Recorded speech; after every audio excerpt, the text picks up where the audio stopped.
Bonjour, ici Pierre Maumont et bienvenue dans cette deuxième vidéo consacrée au placement de trésorerie des entreprises à plus de 4% par an.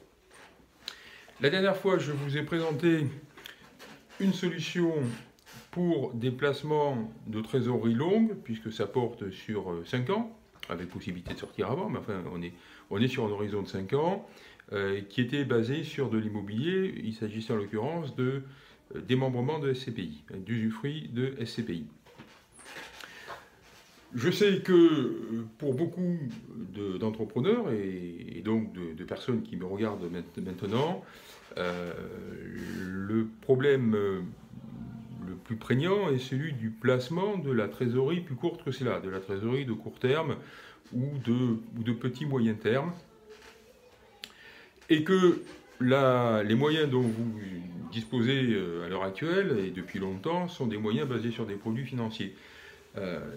Et vous avez évidemment expérimenté le triste sort des produits financiers depuis quelques années, à savoir l'effondrement des rendements jusqu'à arriver à des rendements nuls. Vos comptes à terme, dépôts à terme, placement monétaire, pour ne parler que d'eux, aujourd'hui ne rapportent plus rien et ont souvent, quand on tient compte des frais de gestion, des résultats négatifs, ce qui amène beaucoup d'entreprises à ne plus placer leur trésorerie. Chose qui est dommageable lorsque la trésorerie est importante. Non seulement ces placements qui sont donc de type obligataire, hein, derrière tout ça il y a des obligations, ces placements obligataires ne rapportent plus rien, la cause en étant bien évidemment le paysage général des taux depuis 30 ans qui ne cesse de baisser, aujourd'hui les tas sont planchers, mais en plus du fait qu'on est juste au premier degré d'une remontée des taux, qui est autrement dit d'un changement du paysage des taux, qui va être de la remontée sur le long terme, les placements obligataires sont maintenant exposés à un risque. Un risque et, on va dire, deux risques en fait. Un premier risque est un risque de dévalorisation, c'est pas un risque d'ailleurs, c'est une certitude, une dévalorisation puisque la valeur d'une obligation varie en sens inverse de celle des taux d'intérêt. Ce qui veut dire qu'après avoir monté pendant 30 ans, avoir eu une tendance ascendante pendant 30 ans, les obligations désormais vont baisser puisque les taux d'intérêt remontent. Le deuxième risque, c'est l'aggravation de ce phénomène qu'on appelle le krach obligataire, qui peut se produire lorsque, devant l'accélération de la remontée des taux d'intérêt, une part massive des porteurs d'obligations, donc d'investisseurs en obligations, décident de revendre leurs obligations anciennes qui ne rapportent rien pour pouvoir acheter des obligations nouvelles qui, elles, seront mieux payées. Ce phénomène de vente massive peut entraîner évidemment un blocage du marché et un effondrement des cours des obligations. Ça s'appelle le krach obligataire, ça s'est déjà produit plusieurs fois, ça se produit tous les 20-30 ans dans différentes parties du monde, et c'est bien sûr dévastateur. Donc, avec des placements qui ne rapportent rien et qui sont voués en plus encore à baisser du point de vue de la valeur de leur part et éventuellement supportent un risque de krach, il est clair qu'il faut chercher des solutions en dehors des formes obligataires. Donc, celle que je vous présente aujourd'hui peut se résumer sous le titre de « placement collectif dans le crédit aux entreprises ». Et c'est une solution qui vise, comme vous le souhaitez en général, à rémunérer votre trésorerie de court terme, avec un objectif, vous le savez, ce qui est un objectif donc de 4% par an. Alors, de quoi s'agit-il? Alors, vous savez, comme tout le monde d'ailleurs, parce que la chose est connue, que les PME et les entreprises en général, en France, sont handicapées du point de vue de leur trésorerie par de longs délais de paiement de leurs créances. Autrement dit, leurs clients mettent longtemps à leur payer les factures qu'ils émettent. Ce délai dépasse les 2 mois, ce qui pose des problèmes plus ou moins graves selon le fonctionnement des entreprises, qui peuvent être très graves à tel point qu'un quart des faillites observées chaque année en France ont pour cause directe des délais de paiement excessifs. Alors pour faire face à ça, les entreprises ne sont pas à égalité. Les grandes entreprises ont accès, ont eu toujours accès d'ailleurs. Quand je parle des grandes entreprises, je parle des entreprises grandes au sens de l'INSEE. Donc ce n'est pas les PME, ce sont vraiment les grandes entreprises, les grands groupes. Ont accès au financement bancaire. Bon, il existe tout un tas de solutions, ce n'est pas l'objet aujourd'hui.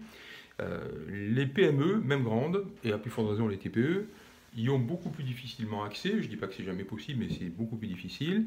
Et elles se tournent assez souvent, avec d'ailleurs une efficacité réelle, vers une solution de financement de leurs créances qui s'appelle l'affacturage. Alors, ça doit dire quelque chose à beaucoup d'entre vous, probablement d'ailleurs que parmi ceux qui me regardent, il y en a un certain nombre qui le pratiquent déjà. L'affacturage, c'est un système qui consiste à faire intervenir une société de financement qui s'appelle le factor. Le factor en général d'ailleurs est un banquier ou une finance ou une filiale de banque. Le factor va acheter les créances de l'entreprise qui souhaite voir son poste créance financier, son poste client financé, et lui payer tout de suite. Et puis elle fait son affaire personnelle ensuite du recouvrement de ses créances auprès des débiteurs de l'entreprise.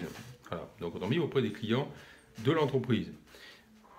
Alors comment le facteur gagne sa vie? Bien, simplement le facteur n'achète pas les créances de l'entreprise à leur valeur. Il les achète un petit peu moins cher. Donc il a là une première marge. Ensuite, il a également des revenus supplémentaires dans le cadre de la gestion des créances qu'il a rachetées. Donc le facteur a des revenus qui sont des revenus sûrs. Maintenant, le facteur a des risques. Et pour gagner leur vie, la science du factoring, le métier du factor, ça consiste à limiter ces risques et à les maîtriser. Et c'est ce qu'il fait. C'est la raison pour laquelle les facteurs gagnent de l'argent et que l'activité d'affacturage est une activité lucrative. C'est quoi le risque du facteur? Bien, le risque du facteur, c'est évidemment que certaines des créances qu'il a rachetées ne lui soient pas payées par le débiteur final, hein, donc par le client de l'entreprise qui lui a cédé. Pour éviter ça, le facteur, basiquement dans son organisation, a deux armes qui sont considérables. La première, c'est que le facteur ne reprend pas toutes les créances qui lui sont présentées, car il dispose d'un outil statistique qui lui permet d'être informé sur la solvabilité de toutes les entreprises françaises, européennes et au niveau mondial de toutes les entreprises qui sont dans des pays où il existe des statistiques fiables concernant le fonctionnement des entreprises. Voilà, fiables et précises. Autrement dit, le facteur n'accepte que les factures qui sont tirées sur des entreprises qui sont solvables. Voilà. Donc à partir de là, évidemment, le risque de défaut du facteur n'est pas grand. Le deuxième élément, qui est d'ailleurs lié au premier, c'est que le facteur travaille sur des statistiques, puisqu'évidemment, le facteur n'achète pas 10 créances, ni 100, il en achète des milliers, des dizaines de milliers, des centaines de milliers. Et statistiquement, il y a de nombreuses études qui sont faites là-dessus, tenues à jour en permanence. Eh bien, le facteur sait que s'il achète à une entreprise une facture qui a été tirée, je dis n'importe quoi, sur une entreprise de peinture, il y a un taux de défaut dans le domaine des entreprises de peinture qui est de 1 pour 10 000. Enfin, c'est ce type de proportion, hein, les taux de défaut. On est quand même sur des taux de défaut qui sont très faibles. Si par contre il a repris une facture sur une entreprise automobile, eh bien, il sait que le taux de défaut, ça va être 1 sur 5000, bon, voilà, etc. Donc, le facteur est exposé à un risque statistique, et ce risque statistique, il le connaît. Bon, donc à partir de là, on en revient d'ailleurs à la remarque que je vous ai faite il y a quelques minutes, ce risque statistique, il va simplement y faire face. Dans le cadre des frais de gestion qu'il prend à l'entreprise à laquelle il a acheté ses créances, il va majorer les frais de gestion d'un taux qui correspond au risque statistique qu'il a sur les créances qu'il a prises, indépendamment du fait que les créances il a sélectionnées. Donc au final, évidemment, le facteur n'est pas exposé quand même à des risques très sérieux de perte sur les factures qu'il récupère. C'est très bien que dans les métiers de la finance, l'art des financiers, et c'est tout à fait normal d'ailleurs, l'art des financiers, c'est quasiment d'éliminer le risque. Néanmoins, il y a un risque résiduel. Le fait que les factures soient choisies, le fait que les taux de défaut soient connus et soient couverts par un surcroît d'honoraires qui sont pris auprès des entreprises cédantes les factures, n'empêche pas qu'il peut quand même avoir des accidents. Pour faire face à ça, le facteur dispose d'une arme de troisième ligne qui est l'assurance crédit. Autrement dit, le facteur assure certaines masses de factures qu'il a reprises auprès d'assureurs spécialisés qu'on appelle les assureurs crédit. Vous avez deviné à quoi ça consiste. L'assureur crédit encaisse une petite prime que lui verse le facteur en l'occurrence, et en cas de défaut sur des factures qui sont comprises dans le paquet qui a été assuré, eh bien il lui rembourse ses factures. Voilà. Donc au final, le facteur subit très peu de défauts. Ce qui fait que c'est un métier lucratif, et un métier lucratif avec une visibilité très bonne. Voilà ce métier d'affacturage. Alors pourquoi je vous parle de ce métier? Je n'ai pas du tout l'intention d'ouvrir une activité de factor. C'est pour la bonne raison que le placement collectif dans le crédit aux entreprises dont je vous parle est en réalité un fonds qui s'est créé pour financer les créances des entreprises avec les méthodes de gestion et de recouvrement de l'affacturage. Donc, pour être prosaïque, ce sont des professionnels de l'affacturage qui ont créé un fonds dans le but de faire de l'affacturage de manière moderne, c'est-à-dire sans passer par une banque ou une filiale de banque, mais dans le cadre d'un fonds agréé par l'autorité des marchés financiers, évidemment, qui fonctionne dans le cadre de l'économie, enfin avec des outils d'économie 2.0, c'est-à-dire que les entreprises qui veulent se faire financer passent par un extranet par lequel elles présentent leurs factures. Les factures sont bien sûr analysées par tout un système de process automatique qui les renvoie vers les informations dont je vous parlais, dont disposent les facteurs sur la solvabilité des débiteurs. Elles sont sélectionnées, certaines sont acceptées, d'autres sont refusées, et puis évidemment le fonds aussi prend des frais de gestion. Enfin bref, le fonds fait de l'affacturage tout simplement. Voilà. Donc on pourrait appeler ça un fonds d'affacturage. Voilà clairement comment ça fonctionne. Et le fonds, puisque on en est au fonctionnement de ce fonds, je ne m'étends pas là-dessus parce que je vais éviter de faire des redites. Tout ce que je viens de vous dire sur le fonctionnement des sociétés d'affacturage s'applique à ce fonds, notamment les couvertures ultimes dans le cadre d'un contrat d'assurance crédit. Voilà. Donc ce fonds, naturellement, génère des bénéfices. Je dirais qu'il ne peut pas faire autrement que de générer des bénéfices, compte tenu des règles qui s'appliquent au fonctionnement des sociétés d'affacturage. Et il rémunère les personnes qui ont souscrit grâce à ces bénéfices. Alors, qui souscrit à ce fonds? Eh bien, c'est bien sûr des particuliers qui peuvent souscrire à ce fonds. À partir du moment où vous avez, ne serait-ce qu'en tant que particulier, de l'argent à placer, que vous souhaitez un bon rendement sur une durée courte, parce que cet argent, vous ne pouvez pas le bloquer longtemps, le fonds vous est ouvert, le fonds vous ouvre les bras. Et puis également des entreprises.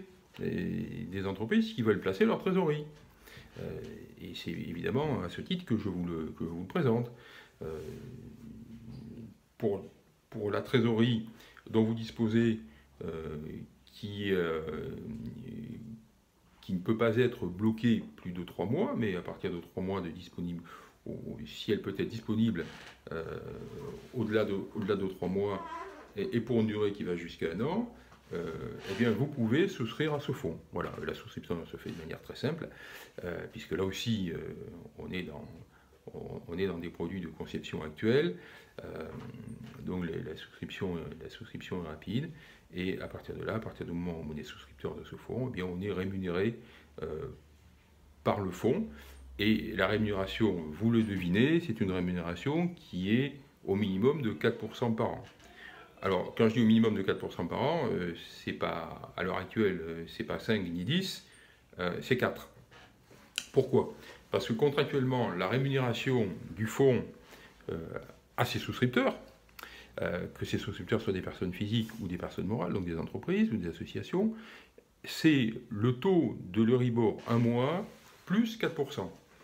Étant précisé, vu la conjoncture des taux, que la valeur qui sera retenue pour l'Euribor 1 mois ne sera pas inférieure à 0. C'est une précision importante, puisque à l'heure actuelle, l'Euribor 1 mois est inférieur à 0.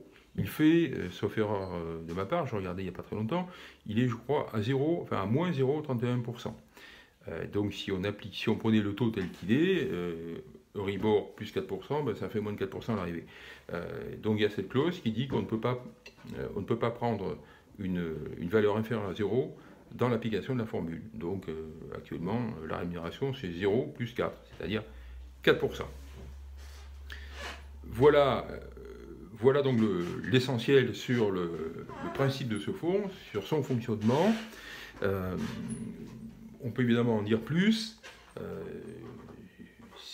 Si vous désirez d'autres précisions, à la fois sur la sécurité, sur le modèle économique, évidemment, je suis à votre disposition, que ce soit par mail ou par coup de téléphone.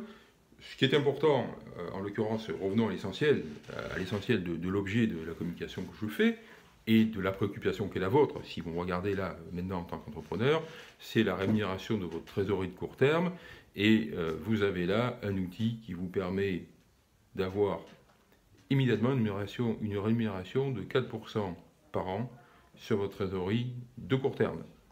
Autrement dit, le problème que vous traînez depuis des années de manière de plus en plus prégnante au fur et à mesure que les taux obligataires s'effondrent, qui est celui de la rémunération de votre trésorerie de court terme, ce fonds le solutionne.